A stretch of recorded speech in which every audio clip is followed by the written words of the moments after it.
أقدمت مجموعة مسلحة تابعة للجيش الوطني في مدينة الباب بريف حلب الشمالي على اعتقال المطرب الشعبي عمر خيري والاعتداء عليه بالضرب مع حلق شعره وإهانته خلال عملية مداهمة لإحدى صالات الزفاف في المدينة. ووفقا للمعلومات التي حصل عليها نشطاء المرصد السوري، فإن عملية الاعتقال جاءت بسبب غنائه في وقت سابق للجيش السوري خلال عهد نظام الأسد واتهامه بالتشبيح.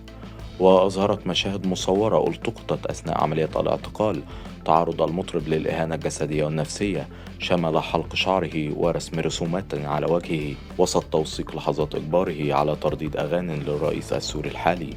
يلا والله باسمك كبرنا وعلينا يا جولاني يا ابو محمد قائدنا.